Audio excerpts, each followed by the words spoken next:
गोकुळच्या दूध प्रकल्प येथील पेट्रोल पंप, सायलेज बलेर व हार्वेस्टर मशिनरी प्रारंभ बक्षीस वितरण समारंभ पार पडला।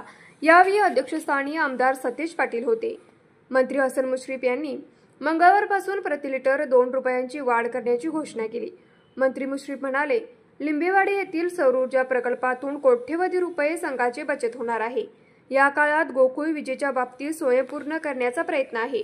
गोकुळचे अध्यक्ष सहसंचालक यांनी मेहनत करून 19 लाख लिटर दूध संकलनाचा टप्पा पार केला असून आता प्रतिनिधींनी 25 लाख लिटरचे उद्दिष्ट घेऊन काम करायचं आहे।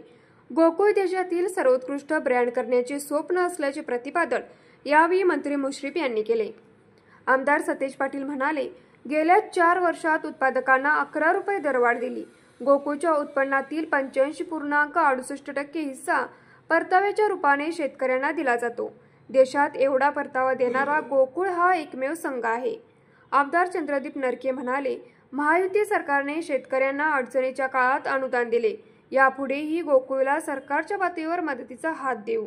खासदार शाहू छत्रपती म्हणाले, अमोलशी बरोबरी करणे मोठे आव्हान असले तरी गोकुळला अशक्य आहे। सर्वच पातळीवर सर्वांनी एकत्रितपणे प्रयत्न केले पाहिजे।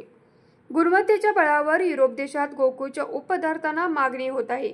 पशुखाद्यासोबत मिनरल मिक्सर मोफत देण्याचा प्रयत्न केला। आगामी काळात अनुदानावर शेतकऱ्यांना मिनरल मिक्सर देणार आहे, असे मत अध्यक्ष अरुण डोगळे यांनी व्यक्त केले। ज्येष्ठ संचालक विश्वास पाटील यांनी स्वागत केले। यावेळी माजी आमदार के.पी. पाटील, संजय घाडगे, जिल्हा बँकेचे संचालक भैया माने, स्मिता गवळी, संचालक आदी उपस्थित होते। न्यूज मराठी 24 कोल्हापूर। बाळ, फ्रीज मधून श्रीखंड काढ ना। आम्ही पूर्वी घरीच बनवायचो श्रीखंड, त्याची चवच वेगळी होती। आता काय सगळं रेडीमेड।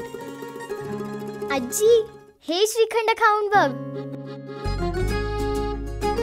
आज तुझ्या आईनं घरीच बनवलं की काय? हे आहे गोकुळचं श्रीखंड। अगदी जिभेवर रेंगाळणार। जिभेवरच नाही तर मनावरही रेंगाळणार। गोकुळ श्रीखंड, मनावर रेंगाळणार।